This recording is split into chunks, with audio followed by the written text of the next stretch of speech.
오늘 말씀 제목은 율법 아래 있고자 하는 자들에 대하여입니다. 율법 아래 있고자 하는 자들에 대하여.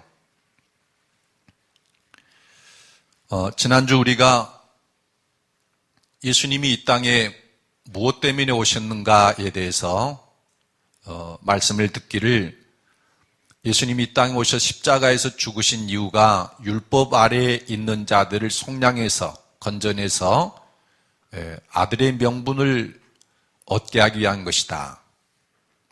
4장 4절과 5절에 보면 때가 참에 하나님이 그 아들을 보내사 여자에게서 나게 하시고 율법 아래에 나게 하신 것은 율법 아래에 있는 자들을 속량하시고 우리로 아들의 명분을 얻게 하려 하심이라 그랬습니다. 예수님이 이 땅에 오셔서 율법 아래에 있는 자들을 속량하기 위해서 십자가에 달려 죽으시기까지 했는데, 그 예수를 믿는 그리스도인들이 율법 아래에 있고자 할 때 예수님의 마음이 어떠하고 하나님의 마음이 어떠하시겠습니까? 아마 속이 상하고 속이 터질 것 같다라는 생각이 들지 않겠습니까? 그래서 본문 21절을 보면 율법 아래 있고자 하는 자들을 향해서 강하게 책망을 합니다. 내게 말하라, 율법 아래 있고자 하는 자들아, 율법을 듣지 못했느냐. 그래서 율법 아래 있고자 하는 자들에 대하여 사도 바울이 각을 세우고 왜 그런 어리석은 짓을 하려고 하느냐, 그런 말을 하는 겁니다. 근데 여전히 교회 안에는 율법 아래 있고자 하는 자들이 있습니다. 바울 사도가 활동할 때도 그랬고 교회 역사에도 쭉 그런 움직임이 있었고 지금 우리 주변에도 그런 사람들이 굉장히 많아요. 율법 아래 있고자 한다는 게 도대체 뭘 의미하는가? 이를 알기 위해서는 현재 그리고 과거에 율법 아래 있고자 하는 사람들의 모습을 보면 율법 아래 있고자 하는 것들이 이런 것이로구나, 이런 신앙의 형태가 율법 아래 있고자 하는 것이고 그게 잘못된 것이로구나, 이걸 아마 알 수 있을 것 같아요. 가장 먼저 오늘 본문의 주인공인 갈라디아 교회 사람들이 율법 아래 있고자 했습니다. 이 갈라디아 사람들은 본래 바울 사도가 전하는 복음을 듣고 복음 안에 거하던 사람이었는데, 가만히 들어온 어떤 교사들이 율법의 근거에서 하나님의 백성이 되려면 할례를 행해야 됩니다. 여기 율법에 절기를 1년에 3차례 지키라고 그러지 않았습니까? 그러니 절기를 지켜야 합니다. 이러니까 할례도 행하고 절기도 지키는 거예요. 바로 그런 것이 율법 아래 있고자 한다는 겁니다. 지금도 절기를 지켜야 된다, 특별한 날을 더 중요시해야 된다, 이런 주장을 하는 사람들이 있는데 갈라디아 사람들이 그랬습니다. 그리고 초기 기독교 역사에서 지난번에 말씀드린 것처럼 에비온파가 있는데, 이 에비온파는 구약의 성경 율법을 그대로 믿고 지켜 오던 사람들이 있는데, 다만 유대교와 다른 점이 뭐냐면은 예수님을 그리스도로 메시아로 믿고 영접했다라는 것이 유대교와 다릅니다. 그래서 이 에비온파는 예수님을 구약 성경에 예언하던 그 메시아다 이렇게 믿고, 그러면서 여전히 율법을 지키면서 살아왔어요. 그러니까 이 에비온파 역시 율법 아래 있는 사람들입니다. 율법 아래 있고자 하는 사람들은 천주교도 예외일 수가 없는데, 이 천주교는 사람이 죄를 범했을 때 먼저 사제에게, 신부에게 찾아가서 자기가 어떤 죄를 범했노라고 고백을 하고, 그래서 내 죄 사함을 받았느니라 이렇게 선포를 한 다음에 사제가 당신이 죄를 지어서 죄 사함을 받았지만 죄책이라는 게 있습니다. 죄를 짓고 나면은 거기에 대해서 받으셨던 벌이 따르는데, 그 죄책에서 벗어나려면 선행을 하십시오. 한 달간 1시간씩 기도를 하라든가, 이웃에게 하루에 한 번씩 선을 베푸라든가, 중세시대 같으면은 죄사함 받기 위해서 면죄부를 돈을 주고 살아든가 아니면은 성전 공사에 몇 달 동안 가서 무료로 봉사라든가 그래서 선행을 하라고 그랬어요. 그래야 죄책에서 벗어날 수 있다. 그래서 율법 아래로 그들을 다시 끌어가는 거였어요. 안식일교회도 있는데 안식일교회 주요 주장은 종말에는 교회가 둘로 나눠지는데 어린 양이 어디로 가든지 따라가는 어린 양 예수 그리스도의 신부가 되는 교회가 있고 바벨론 같은 음녀 교회가 있다. 그런데 교회를 다닐지라도 음녀 교회는 다 심판받아 불못에 던짐을 받고 어린 양의 신부들만이 천국에 들어가는데 누가 어린 양의 신부인가? 계명을 지키는 자들이다 이렇게 주장을 해요. 그래서 그들은 계명에 따라서 안식일도 지키고 안식일 교회가 되는 거예요. 역시 율법 아래 있는 겁니다. 메시아닉 교회라는 게 있는데 이 메시아닉 교회는 예수님을 믿음으로 구원을 받는 것을 믿지만 율법에 나오는 각종 절기와 계명들이 우리를 신비한 하나님의 세계로 이끌어가는 축복들이다 그러면서 율법의 계명과 여러 절기들을 또 지켜요. 메시아닉 교회입니다. 역시 율법 아래로 돌아가자는 것이고 바울의 세관점 학파도 그렇습니다. 구원은 예수님 믿음으로 얻지만 얻은 구원을 유지하려면 율법을 지켜야 된다. 그렇게 함으로써 율법 아래 있고자 합니다. 그리고 행함이 있는 믿음이라야 구원받는다고 믿고 율법 중에 의식법은 폐해졌지만 도덕법은 지켜야 된다. 이렇게 가르치는 분들도 율법 아래 있고자 하는 겁니다. 그리고 대다수 교회가 신앙지도를 이렇게 합니다. 예수 믿음으로 말미암아 하나님의 은혜로 값없이 구원받았는데 이제 그 은혜에 보답하는 마음으로 성경을 읽고 그 가운데 기록된 것을 열심히 지키십시오. 이것 역시 은혜로 구원받은 사람을 율법으로 다시 끌어들이는 거예요. 이렇게 교회 안에는 다양한 형태로 율법 아래 있고자 하는 자들이 존재했고 지금도 우리 주변에는 허다해 보입니다. 그래서 예수님을 믿음으로만 사는 사람들보다 어찌 보면 그들이 더 경건해 보여요. 선행을 하기를 힘쓰고 그리고 계명대로 살려고 예를 쓰니까 일반 기독교인들보다도 훨씬 경건해 보인다는 겁니다. 그러나 사도들은 이를 심각하게 문제를 삼고 있는데 무엇 때문일까요? 이는 율법 아래 있고자 할 때 얻게 되는 폐해 때문입니다. 바울사는 이것을 율법의 저주라고 불렀죠. 율법 아래 있고자 하는 사람들에게는 율법의 폐해, 곧 율법의 저주가 따르기 때문에 절대로 율법 아래 있어서는 안 된다라는 겁니다. 그러면 율법 아래 있는 사람들이 받는 저주는 무엇일까요? 오늘 본문 4장 12절로 29절에서 율법 아래 있고자 하는 사람들이 피할 수 없는 두 가지 저주를 보여줘요. 하나는 그 사람 속에 그리스도의 형상이 이루어지지 않는다라는 거예요. 아무리 예수님을 열심히 믿어도 율법 아래 있는 사람들 안에는 그리스도의 형상이 이루어지지 않는다.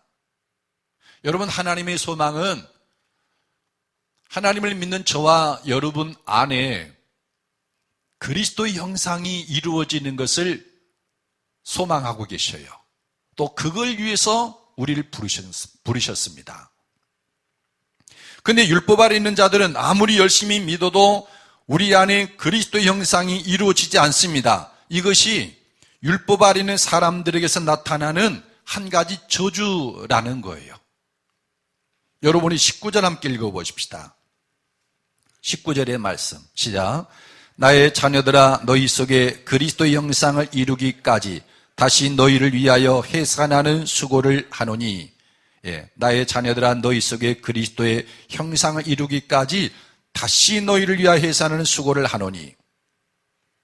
이 갈라디아 교회 사람들은 바울이 갈라디아 쪽에 들어가서 복음을 전함으로 그 복음을 듣고 예수님을 영접해서 하나님의 자녀들이 되었습니다. 그래서 나의 자녀들아 라고 부르죠. 그러던 이 갈라디아 사람들이 율법 아래 있고자 하는 것입니다. 그래서 사도는 너희 속에 그리스도 형상을 이루기까지 다시 너희를 위하여 사는 수고를 하노니 이렇게 말합니다. 그러니까 율법 아래 있고자 하게 되면 이루어졌던 그리스도의 형상도 사라져버린다는 거예요. 그래서 내가 당신들을 위해서 여러분 속에 그리스도의 형상이 이루기까지 다시 해산하는 수고를 해야 되겠습니다. 이렇게 말하는 거예요. 그러니까 복음 안에 있으면은 자연스럽게 우리 안에 그리스도 형상이 이루어지는데 성경을 읽고 그 가운데 기록된 말씀대로 열심히 살려고 노력하면은 아주 그 의도는 좋은데 실제는 그리스도 형상이 이루어지지 않게 된다라는 거예요. 여기 그리스도 형상을 이루기까지 해서 이루어지다라는 단어는 헬라어로는 모르포 이렇게 표현을 하는데 모르포라는 단어를 쓰는데 이런 뜻이에요. 어떤 사람이 콩을 정성스럽게 갈았어요. 그리고 아주 곱게 간 다음에 그 콩 간 것에 한 2배 분량의 물을 이제 솥에 넣고 끓였어요. 처음에는 보니까 이게 그냥 단순한 콩물이에요. 그냥 콩 간 물이었는데 이게 이제 끓어오를 정도 되니까 간수를 붓고 몇 번 휘휘 휘저어주니까 이게 뭔가 몽글몽글하게 나타나는 거예요. 그래가지고 두부가 되는 거 아닙니까? 그럴 때 모르포라는 단어를 써요. 아무것도 없었는데 뭔가 형태가 쫙 나타나는 거. 지난 그 겨울 평창 동계올림픽 때 유명한 게 그 드론 쇼였죠. 1218개의 드론이 날아올라가지고 그냥 무분별하게 샥 날아오더니 어두운 밤하늘에 이게 오륜기가 쫙쫙 이루어지는 거예요. 이럴 때 이루어지다 모르포 이렇게 쓰는 거예요. 그러니까 예수님을 믿으면 하나님이 저와 여러분을 불러서 예수님 믿게 했는데 예수님을 믿게 되면 반드시 제멋대로 살던 사람 속에 그리스도의 형상이 자신도 모르는 사이에 쫙 이루어진다는 거예요. 악하고 더러운 생활로 얼룩진 삶을 살아온 까닭에 속 사람이 악마와 같은 사람이 있어요. 근데 이 사람이 어느 날 예수를 믿게 되었습니다.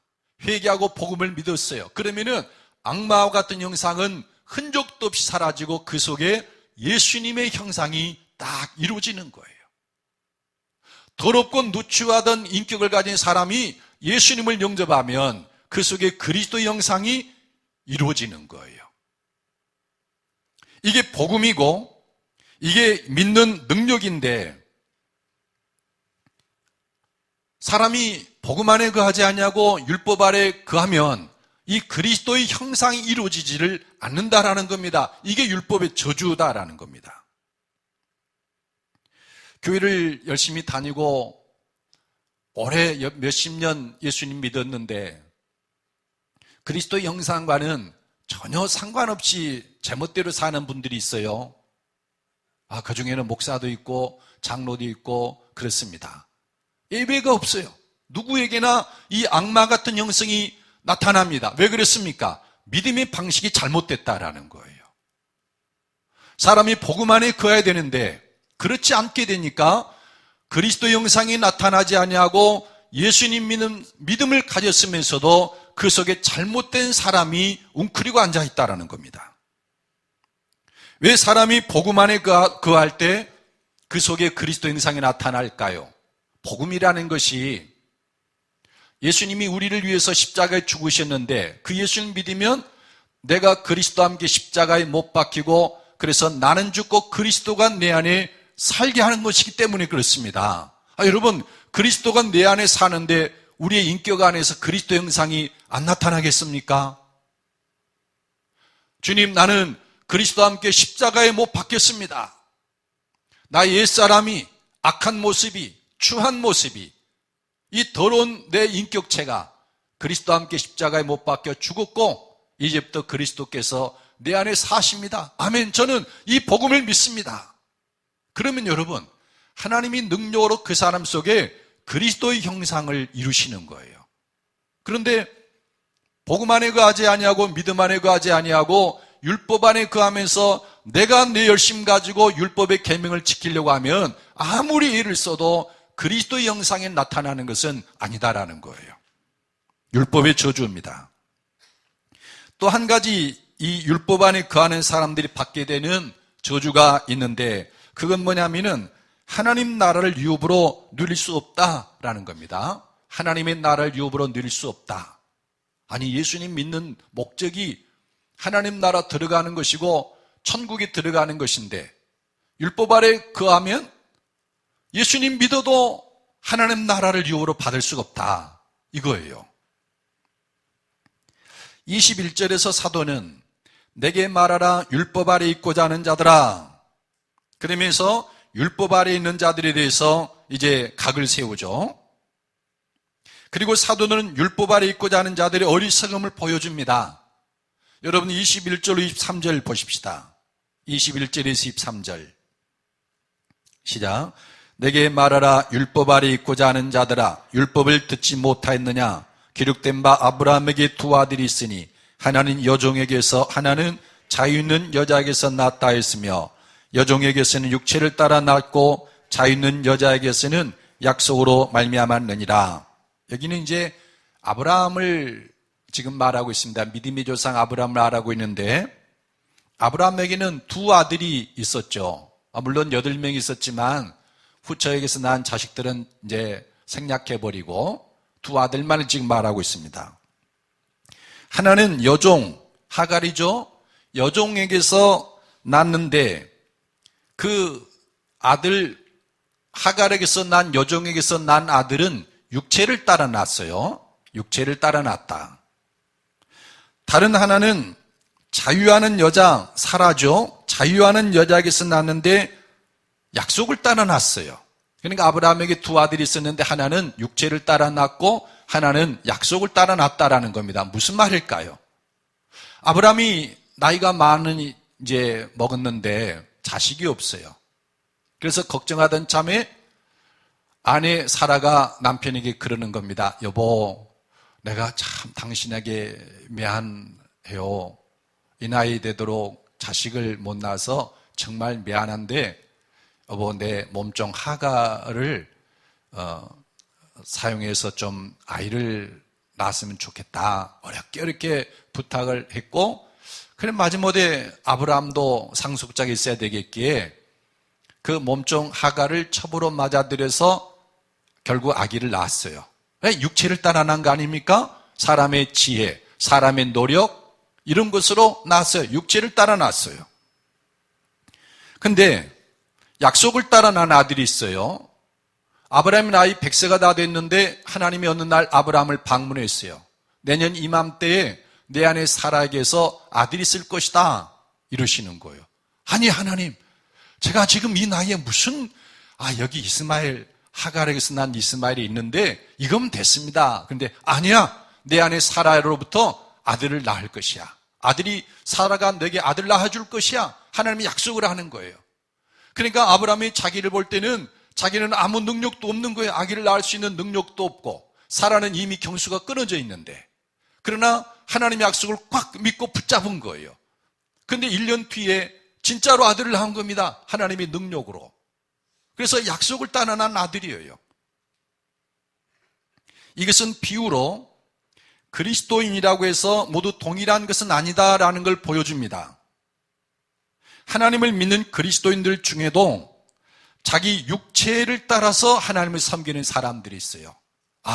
하나님 말씀이 하나님 뜻이 그것이로구나. 그래, 내가 그렇게 살아야지. 그래서 열심히 이거 하지 말라면 안 하고 이거 하라면 하고 육체를 따라 하나님을 섬기는 거예요. 율법을 읽고 그 말씀대로 살고자 애씁니다. 그러나 육체를 따라 하나님을 섬기는 것이 아니라 약속을 따라 하나님을 섬기는 사람도 있습니다. 하나님이 우리를 율법의 저주에 속량하시기 위해서 그 아들을 보내서 십자가에 죽게 하셨어요. 그러면서 하나님 말씀하시기를 이 예수 그리스도를 믿는 사람은 내가 그를 그리스도와 함께 십자가에 못 박혀서 죽게 하고 그래서 그 사람은 죽고 그리스도께서 그 안에 살게 하겠노라. 약속이에요. 복음을 향한 약속. 그래서 이 약속을 붙잡은 거예요. 믿음으로 아멘. 나는 예수님과 함께 십자가에 못 박혔고 대신 그리스도께서 내 안에 사심을 믿습니다. 이렇게 약속을 따라서 하나님을 믿는 사람이 있는데 이 둘의 결과가 28절로 30절에 나타납니다. 여러분 28절로 30절 읽어보십시다. 시작. 형제들아 너희는 이삭과 같이 약속의 자녀라. 그러나 그때 육체를 따라 난 자가 성령을 따라 난 자를 받게 한 것 같이 이제도 그러하도다. 그러나 성경이 무엇을 말하느냐? 여종과 그 아들을 내쫓으라. 여종의 아들이 자유 있는 여자의 아들과 더불어 유업을 얻지 못하리라 하였느니라. 그러니까 육체를 따라 난 종의 자식은 내쫓겨서 아무런 유업을 받지 못하더라라는 거예요.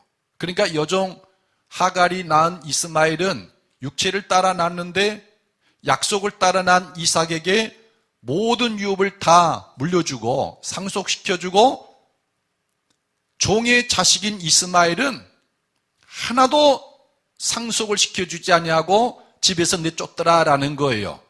그것처럼 하나님을 믿을지라도 율법을 따라 난 사람들은 하나님의 나라, 하나님이 통치하는 그 나라, 성령 안에 있는 의와 평강과 희락을 조금도 누리지 못한다라는 거예요. 하나님 나라를.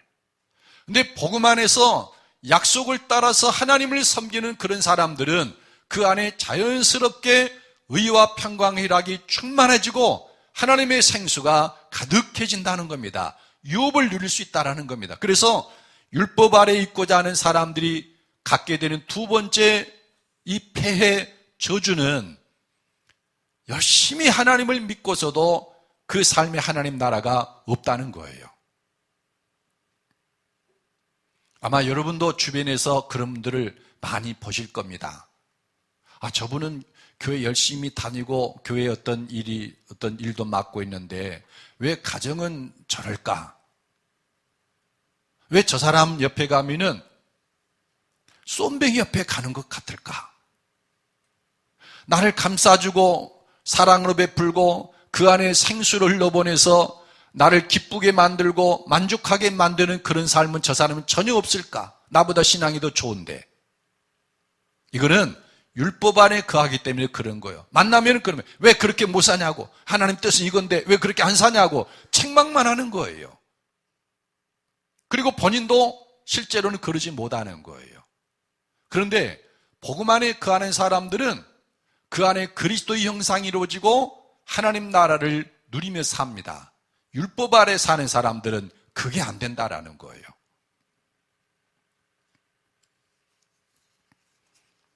그렇다면 우리가 율법 아래서 벗어나는 길은 무엇일까요? 이 율법 아래 있고자 하는 사람들에 대해서 사도 바울은 갈라디아 교회에 대해서 율법 아래에서 벗어나려면 어떻게 해야 될 것인가를 12절에서 20절에 쭉 가르쳐 줍니다. 12절 보면은 사도 바울이 갈라디아 교회 성도들의 권면하죠. 형제들아 내가 너희와 같이 되었은즉 너희도 나와 같이 되기를 구하노라. 본래 사도 바울은 사도가 되기 전에 율법 아래 있었던 사람입니다. 갈라디아서 1장 14절에서 오래전 우리가 보았지만 본래 이 바울은 얼마나 율법에 대해서 열심히 있었던지 유대교에 자기보다 나이 지긋하게 많은 사람들보다 더 열심히 있었어요. 율법을 지키려고. 근데 다메섹으로 가면서 예수 믿는 사람들을 붙잡으러 가다가 예수를 만났어요. 부활한 예수님을. 그리고 거기서 거꾸러지고 예수님을 영접하고 복음을 깨닫게 됩니다. 그래서 율법에 열심히 있었던 이 바울은 율법 아래 있던 자기의 삶을 청산하고 복음 안으로 돌아왔어요.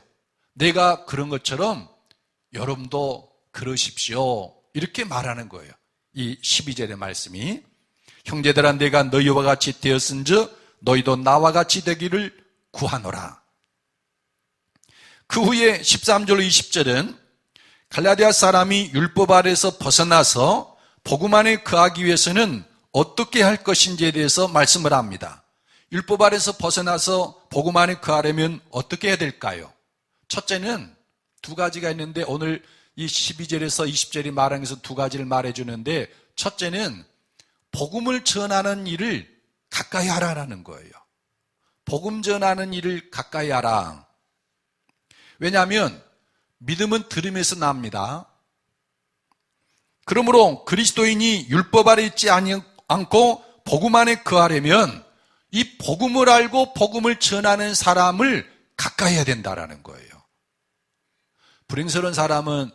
불행스러운 것은 이 교회 안에 복음을 말하는 분들이 그다지 많지 않고, 또 복음을 전해도 사도들이 전했던 진짜 복음을 전하는 분들이 많지 않다는 점이에요. 정말 불행한 일인데, 여러분 13절과 14절 읽어보십시다. 시작. 내가 처음에 육체의 약함으로 말미암아 너희에게 복음을 전한 것을 너희가 아는 바라. 너희를 시험하는 것이 내 육체에 있으되 이것을 너희가 업신여기지도 아니하며 버리지도 아니하고 오직 나를 하나님의 천사와 같이 또는 그리스도 예수와 같이 영접하였도다. 바울 사도가 갈라디아 쪽을 가서 복음을 전했어요. 그러니까 갈라디아 사람들이 이 바울을 마치 하나님의 천사가 자기들에 온 것처럼, 그리고 그리스도 예수께서 자기들을 방문한 것처럼 마음을 활짝 열고 그들을 영접했어요. 바울을 영접했어요. 바울 사도에게 아무 흠이 없었느냐? 바울 사도의 육신에는 뭔가 잘못된 것이 있어서 그들을 시험하는 게 있었어요. 그렇지만 갈라디아 사람들은 바울을 업신여기지 아니하고 천사처럼 예수님처럼 맞이했다는 겁니다. 그것 때문에 갈라디아 사람들은 바울이 전하는 복음을 그냥 가감없이 받아들이는 거예요. 쏙쏙. 아니, 바울을 천사처럼 예수님처럼 영접하니까 바울이 전하는 말을 한마디도 놓치겠습니까? 그대로 다 받아들이는 거예요. 그 결과 예수님의 형상이 그들 속에 이루어지기 시작하는 겁니다. 그리고 하나님 나라가 그들 가운데 임하였습니다. 그래서 율법 아래 있고자 하는 사람들, 그들이 율법에서 벗어나고 복음 안에 거하려면 복음을 전하는 사람을 가까이 하는 거예요. 그를 신뢰하고. 여러분, 저를 가까이 하고 신뢰하십시오. 제가 왜 그러냐면 제가 복음을 전하는 사람이니까. 이렇게 말씀드리면 또 목사님이 뭐 하려고 그러시나 보다 하는데, 여러분, 그게 원칙이다라는 거예요. 복음 안에 거하려면 복음을 전하는 사람을 가까이 해야 되는 거예요. 또 한 가지는 이간시키는 자들을 멀리하라 그럽니다. 이간시키는 자들을 멀리하라. 여러분은 하루에 전화를 몇 통 받습니까? 제 아내도 집으로 전화 오는 전화는 거의 제 아내가 받는데, 전화를 받으러 가면서 그러는 거예요. 또 쓸데없는 전화 오겠지. 그렇지만 혹시라도 그 중에 성도들이 전화 올 줄 알고 가서 받아요. 그러면 받자마자 턱 놓고 오는 거예요. 무슨 선거철이라고 이런저런 거, 뭐 서울에서 어떤 거 팔아먹으려고 하는 것들, 어디서 10통 걸려오면은 8통 정도는 쓸데없는 전화고 2통은 그래도 받을 만한 전화인 거예요. 성도들이 무슨 일을 상담하고 어떤 일을 논하고. 여러분, 영적으로도 마찬가지입니다. 여러분에게 다가오는 사람들 중에서 여러분의 신앙을 잘되게 하고 하나님을 사랑하게 하고 복음 안에 거하려고 하는 사람들은 어느 정도 될까요? 10명이 다가오면 10명 다일까요? 아닙니다. 내 신앙을 망치고 내 안에 그리스도의 형상을 헤쳐버리고 누리던 하나님의 나라를 빼앗으러 오는 사람들이 상당히 많습니다. 그래서 내 속에 그리스도의 형상이 이루어지고 하나님 나라를 유업으로 누리려면 자기에게 다가오는 사람들을 잘 분별하는 것이 필요해요. 15절로 18절 보겠습니다. 15절에서 18절 시작. 너희의 복이 지금 어디 있느냐? 내가 너희에게 증언하노니 너희가 할 수만 있었더라면 너희의 눈이라도 빼어 나에게 주었으리라. 그런즉 내가 너희에게 참된 말을 함으로 원수가 되었느냐? 그들이 너에게 대하여 열심내는 것은 좋은 뜻이 아니요 오직 너희를 이간시켜 너희로 그들에게 대하여 열심을 내게 하려 함이라. 좋은 일에 대하여 열심으로 사모함을 받음은 내가 너희를 대하였을 때뿐 아니라 언제든지 좋으니라. 15절에 보면 너희의 복이 지금 어디 있느냐라고 묻습니다. 복음 안에 있던 사람들이 율법 아래 있게 되었습니다. 그 결과 복음 안에 있을 때 그들 안에 이루어지던 그리스도의 형상이 사라지고 복음 안에 있을 때 그들이 누리던 하나님의 나라를 잃어버렸어요. 지금은. 그래서 너희의 복이 지금 어디 있느냐? 사람이 복음 안에 거하지 아니하고 율법 안에 거하고자 할 때 그 가졌던 복을 다 잃어버리게 된다는 거예요. 그뿐만이 아닙니다. 16절을 보면 지금 갈라디아 사람들은 바울 사도를 대하는데 원수보도 타고 있어요. 그전에는 그들이 바울 사도를 볼 때 하나님의 천사처럼 예수 그리스도를 대하듯 영접했는데 지금은 바울 사도를 원수보도 타는 거예요. 뭐 때문입니까? 이간질시키는 사람들 때문이에요. 제 아내가 가끔씩 그런 말을 해요. 저도 그렇습니다. 그걸 느낍니다. 저는 워낙 무신경해서 성도들이 잘해줘도 잘해주나 보다, 못해줘도 잘해주나 보다 저는 그래요. 전 편한 어떤 그 감각을 가지고 있는데 그래서 세상은 아주 낭만적으로 삽니다. 저는. 그러니까 여러분이 저한테 어떻게 하셨든지 저는 그냥 행복하고 기쁘게 살아요. 근데 제 안에는 영적인 것을 살피는 거기 때문에 금방 알아요. 아니 안목의 성도가 오늘 왜 나를 이렇게 눈길을 피하고 눈길을 마주치지 않으려고 그러지? 그렇게 가까이 하고 그러던 사람이 눈빛이 이상해졌다는 거예요. 당신 뭐 아는 거 있냐고. 제가 뭘 알겠습니까? 둔한 사람이.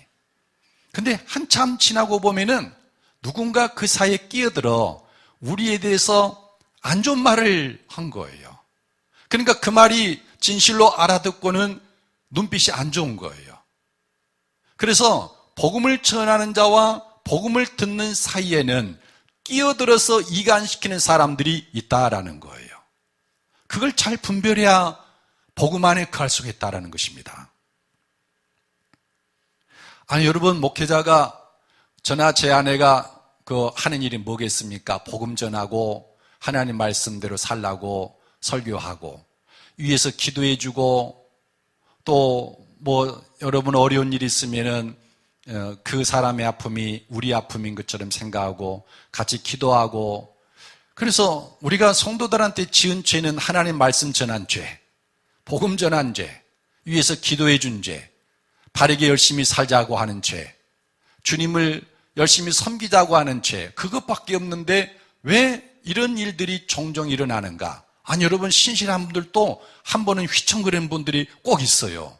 어떤 분들은 오랫동안 휘청거리고 거기서 영 빠져나오지 못하는 사람도 없지 않아 있기는 하는데 근데 여러분 이간질하는 사람들 때문에 그렇다라는 거예요. 바울 사도가 갈라디아의 복음을 전했습니다. 그런데 이간질하는 사람이 들어왔어요. 17절에 보면 그들이 너희에게 대하여 열심내는 것은 좋은 뜻이 아니요 오직 너희를 이간시켜 너희로 그들에게 대하여 열심을 내게 하려 함이라. 그러니까 이 이간질시키는 사람들의 목적은 성도들이 복음 전하는 자를 귀를 기울이고 사랑하며 그 말을 따르게 하는 데서 빼돌려서 자기를 믿고 자기를 신뢰하고 자기 말을 따르도록 그렇게 한다는 거예요. 이게 목적이다라는 것입니다. 근데 얼마나 열심히 있는지 밥도 사주고 커피도 사주고 얼마나 친절하게 대하는지 결국 그 열심으로 사람을 망하게 해버리는 거예요. 좋은 일을 위해서 성도가 다른 성도를 만나면 얼마나 좋겠습니까? 그러나 내 신앙을 무너뜨리고 가진 복을 빼앗기도록 하기 위해서 나를 향해 열심 내는 사람이 있다는 겁니다. 분별이 필요해요. 그래서 여러분은 좋은 뜻으로 누군가 다가오면 환영하십시오. 얼마든지 가까이 하고 만날수록 좋으니까 그런 분들은 자주 만나십시오. 그런데 이간질하는 사람이 오면은 영적으로 분별해서 막을 쳐야 됩니다. 담을 쌓아버려야 되는 거예요. 그래야 여러분이 받은 복을 누릴 수가 있습니다. 마지막 세 번째로 율법 아래 있는 자와 복음 안에 있는 자, 이것에 대해서 말씀을 드리고 마치려고 그러는데, 이 율법 아래 있고자 하는 것에 대해서 왜 사도는 이렇게 어리석다고 비난하고 언성을 높이면서까지 책망하는 것일까요? 그 이유는 사도가 말한 말씀을 쭉 읽어보면서 복음 안에 있는 것과 율법 아래 있는 것의 차이점이 어떤가를 보면은 왜 사도 바울이 그토록 율법 안에 있는 것을 경계하는지를 알 수 있어요. 여러분 21절로 31절을 쭉 함께 읽어보십시다. 긴 말씀인데 우리 함께 읽어보겠습니다. 시작. 내게 말하라. 율법 아래 있고자 하는 자들아, 율법을 듣지 못하였느냐? 기록된 바 아브라함에게 두 아들이 있으니 하나는 여종에게서 하나는 자유 있는 여자에게서 낳았다 했으며, 여종에게서는 육체를 따라 낳았고 자유 있는 여자에게서는 약속으로 말미암았느니라. 이것은 비유니 이 여자들은 두 언약이라. 하나는 신의 산으로부터 종을 낳은 자니 곧 하갈이라. 이 하갈은 아라비아에 있는 신의 산으로서 지금 있는 예루살렘과 같은 곳이니 그가 그 자녀들과 더불어 종노릇하고, 오직 위에 있는 예루살렘은 자유자니 곧 우리 어머니라. 기록된 바 잉태하지 못한 자여 즐거워하라. 산고를 모르는 자여 소리질러 외치라. 이는 홀로 사는 자의 자녀가 남편 있는 자의 자녀보다 많음이라 했으니, 형제들아 너희는 이삭과 같이 약속의 자녀라. 그러나 그때 육체를 따라 난 자가 성령을 따라 난 자를 박해한 것 같이 이제도 그러하도다. 그러나 성경이 무엇을 말하느냐? 여종과 그 아들을 내쫓으라. 여종의 아들이 자유 있는 여자의 아들과 더불어 유업을 얻지 못하리라 했느니라. 그런즉 형제들아 우리는 여종의 자녀가 아니요 자유 있는 여자의 자녀니라. 아멘. 22절을 보면 아브라함에게는 두 아들이 있었다고 합니다. 한 아들은 여종에게서 낳았고 한 아들은 자유 있는 여자에게서 낳았습니다. 여종에게서 낳았으니 종이고 자유자에게서 낳았으니 아들인 거죠. 이건 비유입니다. 그러니까 여종에게서 난 아들은 율법 아래 있는 자들을 의미하고, 자유 있는 여자에게서 난 아들은 복음 안에 있는 자들을 가리킵니다. 그러니까 율법 아래 있는 자와 복음 아래 있는 자를 종과 아들로 비유를 하는 거예요. 그렇게 차이가 있다는 겁니다. 23절은 육체를 따라 난 아들과 약속으로 난 아들을 비교합니다. 여종 하갈이 난 아들은 이스마엘인데, 이 이스마엘 하갈의 아들은 아브라함이 육체를 따라 난 아들이죠. 자식이 없으니까 자기들이 육체의 생각으로 노력으로 하갈을 첩으로 들여서 낳았습니다. 육체를 따라 난 아들.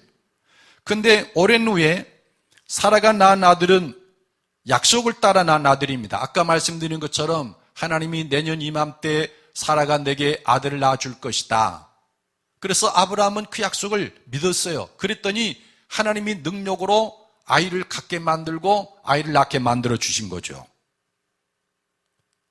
그래서 사람이 율법 아래에 있고자 하는 것은 육체를 따라 하나님을 섬기는 것이고, 복음 안에 거하는 것은 약속을 따라 거하는 것이에요. 그래서 육체를 따라 하나님을 섬기는 사람은 자기 열심과 자기 힘으로 하나님을 기쁘시게 하려고 하는데, 약속을 따라서 하나님을 섬기는 사람은 하나님의 능력으로 우리의 삶이 변화되면서 그걸로 하나님을 기쁘시게 하는 거예요. 여러분, 스스로 노력해서 자기를 변화시키는 것하고 하나님이 능력으로 나를 사로잡아서 변화시키는 것하고 어떻게 다르겠습니까? 감히 여러분이 노력을 해서 의롭고 바르게 살려고 예수님을 장합니다. 근데 얼마만큼 됩니까? 근데 하나님이 성령을 보내고 그리스도와 함께 십자가에서 내 사람을 못 박아 죽게 하고 그리스도께서 내 안에 사시게 되면 그 사람이 폭발적으로 변해버리는 거예요. 지금 그걸 말하는 겁니다. 율법 아래 있는 것과 복음 안에 있는 것. 24절은 이것은 비유니 이 여자들은 두 언약이라 합니다. 그러니까 하갈은 옛 언약, 사라는 새 언약을 각각 의미하는데, 옛 언약은 우리가 알다시피 하나님과 이스라엘 사이의 시내산에서 율법을 매개로 언약을 맺었죠.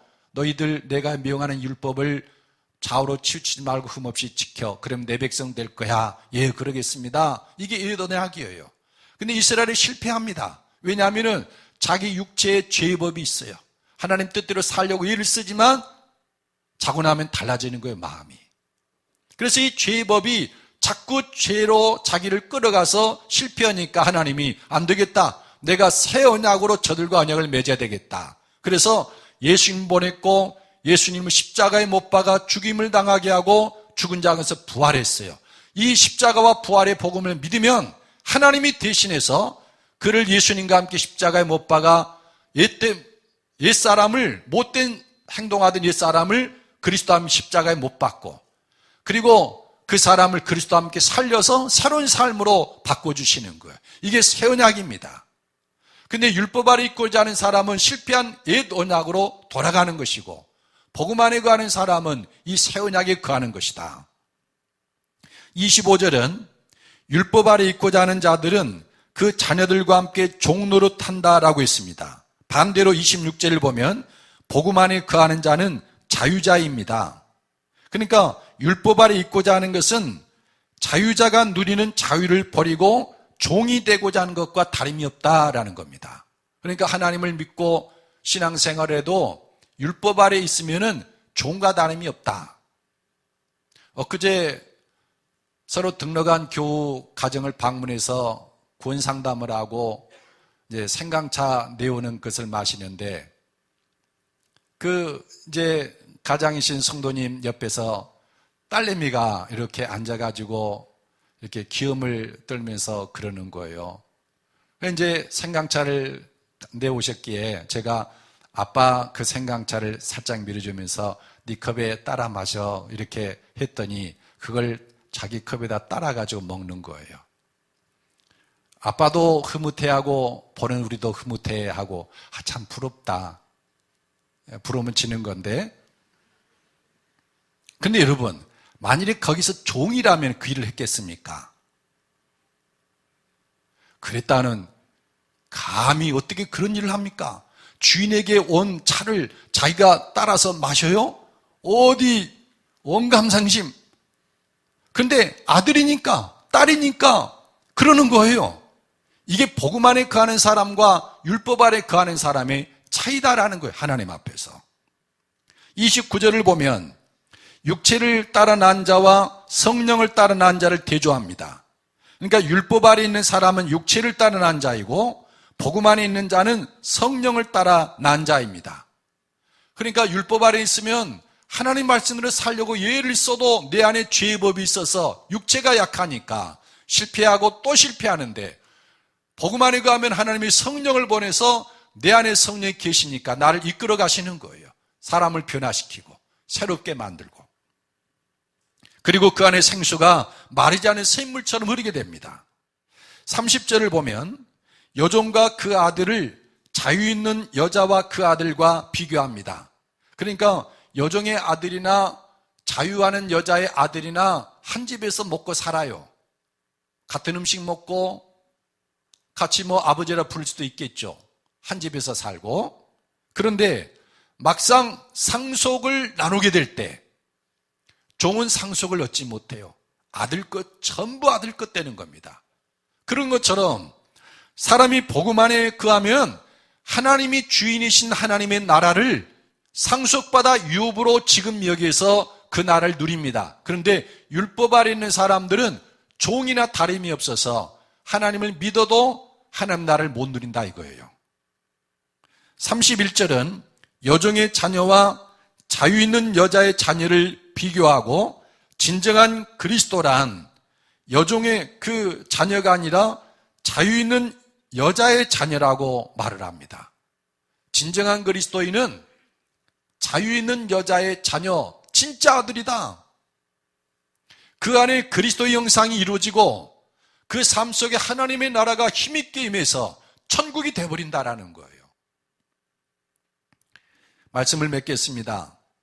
여러분은 율법 아래 있습니까? 복음 아래 있습니까? 지난주에도 물어봤는데 여러분의 신앙은 하나님을 섬길 때 율법 아래 있습니까? 복음 안에 거합니까? 다시 말씀드리지만 율법 아래 있다는 말은 하나님의 뜻을 깨닫고 성경을 읽고 그 가운데 기록한 그 말씀을 깨달아서 자기 노력으로 그렇게 살고자 하는 것이에요. 복음 안에 거한다는 것은 하나님이 나를 그리스도와 함께 십자가에 못 박아서 옛사람은 죽고 그리스도가 내 안에 살게 하신다. 이걸 믿음으로 살아가는 거예요. 둘 중에 어느 것입니까? 나는 둘 중 아무 데도 속한 것 같지 않은데요. 대부분의 그리스도인이 그럴 거예요. 복음 안에 거한다는 말은 생소하고, 그렇다고 율법 아래 거하면서 하나님 말씀대로 살려고 분발하고 예쓰는 것도 아니고 그냥 예수님 믿었고 교회 다니고. 근데 여러분, 이건 엄밀하게 말하면 믿음 안에 거하는 것이 아니에요. 믿음은 하나님이 나를 그리스도와 함께 십자가에 못 박고 하나님 나를 죽은 자 가운데 살려서 선한 일 하는 사람으로 만드신다. 그 하나님을 믿음으로 매일을 살아가는 거예요. 그러니까 하나님의 능력이 내게 역사해서 옛사람이 그 악한 행동이 나오지 않고 그리스도를 닮은 새로운 성품의 사람이 내 속에서 나가는 거예요. 그게 믿음으로 사는 겁니다.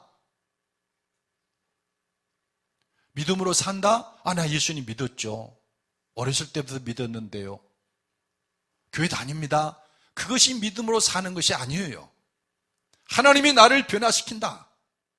하나님이 나를 그리스도와 함께 십자가에 못 박아서 옛사람이 나를 지배하지 못하도록 하고 새 생명이, 예수님의 생명이 내 안에서 역사하도록 하신다. 나는 그 하나님을 믿음으로 산다. 이것이 믿음으로 사는 거예요. 그 믿음으로 사는 것을 저버리고 내 열심 가지고 하나님 뜻대로 살고자 하는 것은 아닙니까? 이건 어리석은 거예요. 참된 신앙은 복음 안에 거하는 것입니다. 내가 그리스도와 함께 십자가에 못 박혔나니 그런지 이제는 내가 사는 것이 아니요 오직 내 안에 그리스도께서 사시는 것이다. 아멘. 예수님이 내 안에 사시는 것을 믿습니다. 저는 예수님이 내 안에 사시면서 인도하시는 대로 그대로 단순하게 순복하겠습니다. 주여 나를 지배해 주십시오. 그게 믿음이고 그게 의롭게 되는 길이고 그리스도의 형상이 이루어지는 길이고 천국이 내 안에 임하는 삶이에요. 여러분, 그런 믿음 갖기를 예수님의 이름으로 축복합니다. 우리 다 같이 하나님 앞에 기도하십시다. 하나님, 제가 율법 아래 있고자 하는 신앙을 버립니다. 제가 복음 안에 있겠습니다. 하나님만이 나를 변화시키는 것을 믿습니다. 하나님 나를 새롭게 하실 걸 믿고 하나님 안에 거할 때, 믿음으로 살아갈 때 천국이 내 삶에 이루어질 것을 믿습니다. 나를 지배해 주십시오. 함께 기도하겠습니다.